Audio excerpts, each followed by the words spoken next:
So while this thing has been running here, I've been playing with the fuel tank pressure transducer. If I unplug it, it goes to 5 volts.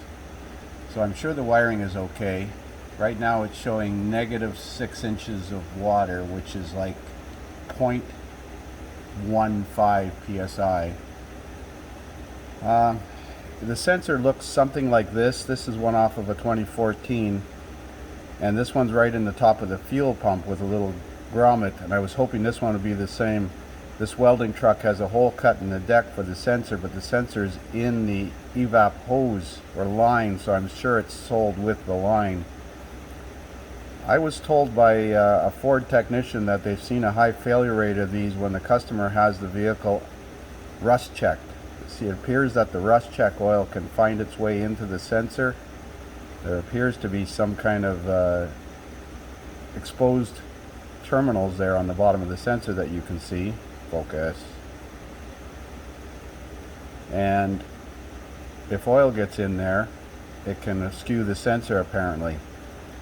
They say they're having quite a bit of problem at the dealership under warranty with vehicles that have been oil guarded underneath. And interestingly, this fellow did spray rust check oil around the filler fuel tank. I'll show you where that is on top of the truck. So fortunately, he's cut a hole in the deck of the truck so he can get at the fuel pump here. I don't know if you'll be able to get that fuel pump out of there. Maybe out through this hole here.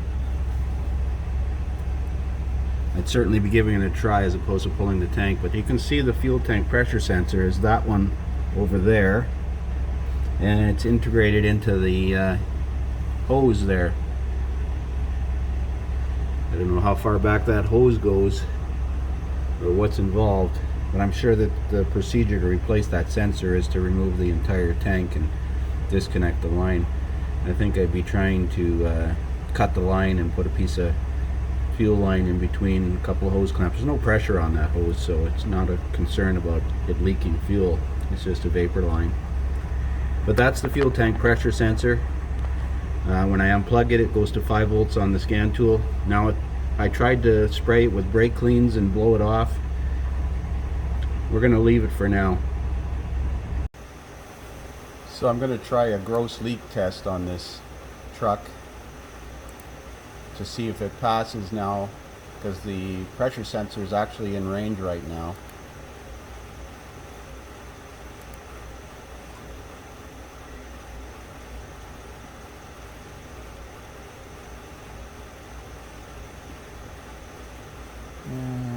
Cylinder head temperature 83, intake air 27, minus 57. If a cold soak is not test, may provide inaccurate results.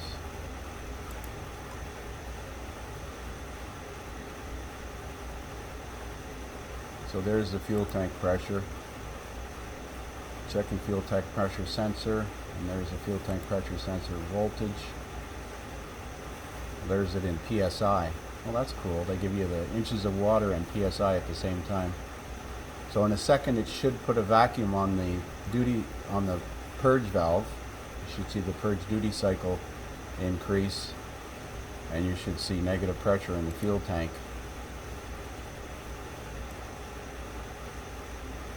The vent valve is turned off right now. This is very similar to a purge and seal test on a Chevy truck, only it's automatic instead of manual, as far as I can tell.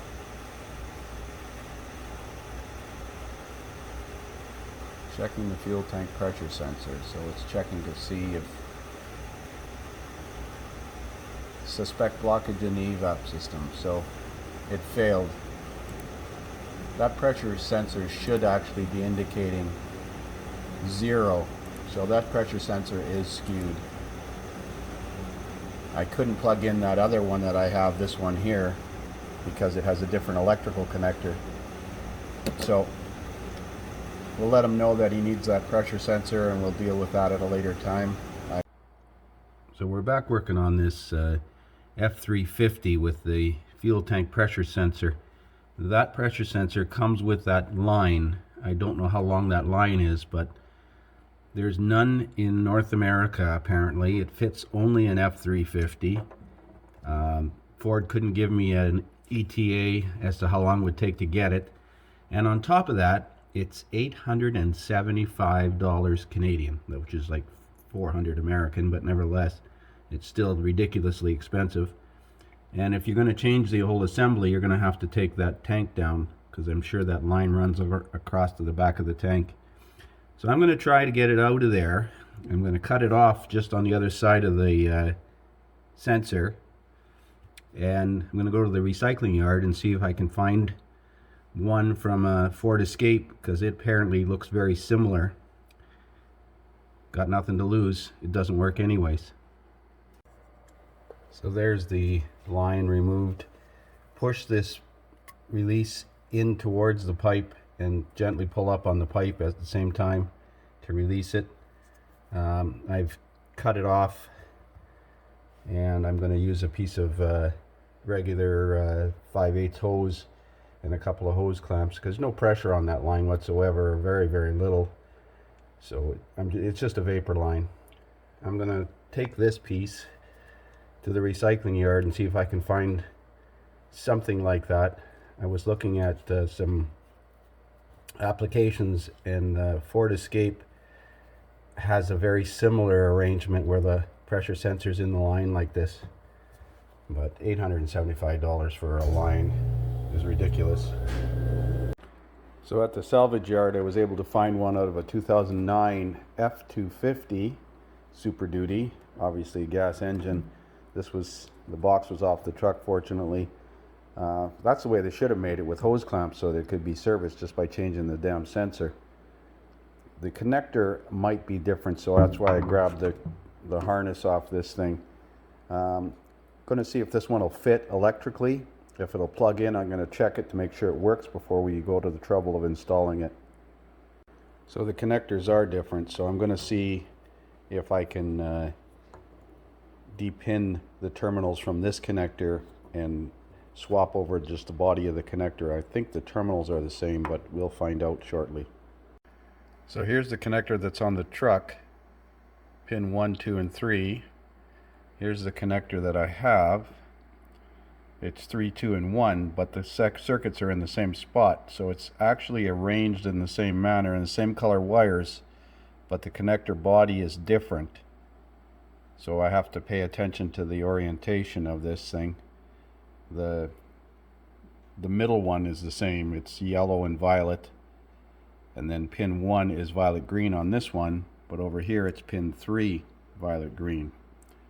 So you can see that they're 1 and 3 are reversed on the connector. Mind you, this connector is shown in this orientation, so if you put it in this orientation, it's the same. Go figure. Oh well, I'm going to try and connect it in there and see if it works. Okay, so before I hook up this used part, I'm going to plug in the original one. Right now, with the fuel tank pressure sensor unplugged, it shows 5 volts, which makes sense because it's an open circuit. I'm going to plug in the original one and see what the reading goes to. So there's the original tank pressure sensor plugged in, and it reads 0.3 volts, which seems low to me, and a reading of negative 16 inches of water. Mind you, I don't know if that actually changed when I plugged it in.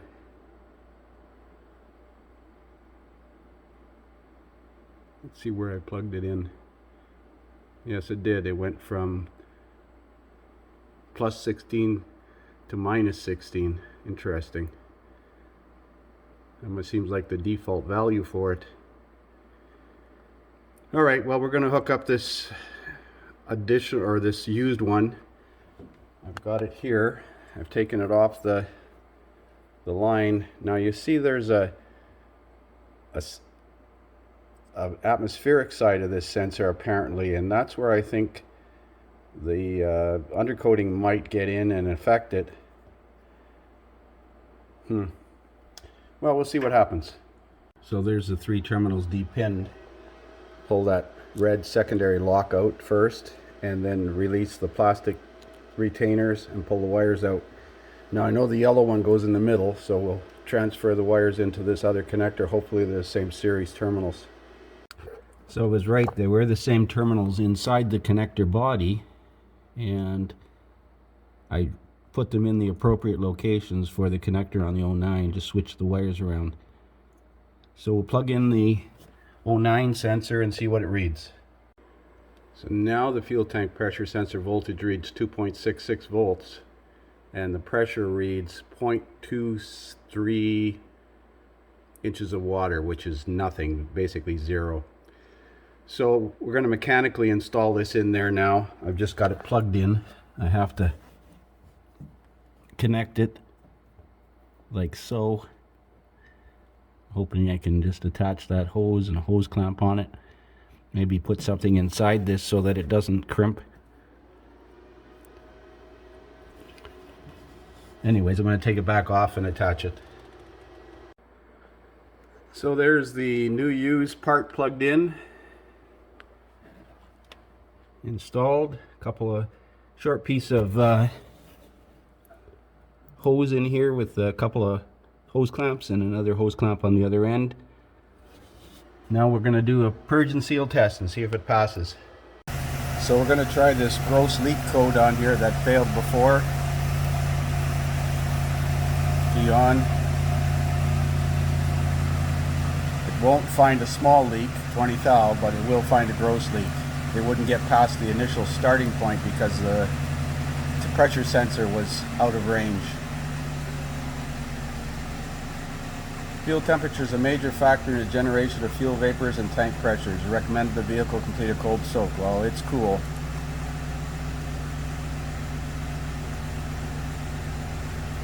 Fuel tank pressure value is in range. That's a good thing. RPM is being adjusted.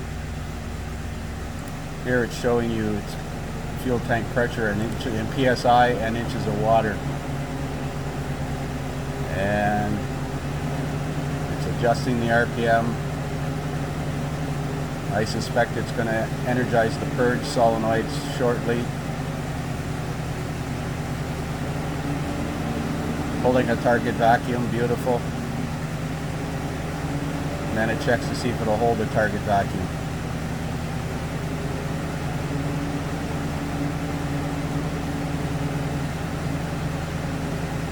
Now this looks like it's decaying pretty quickly, but keep in mind 0.3 psi is pretty low. And the tank is very low, less than a quarter tank right now, so the volume in the tank will affect this as well.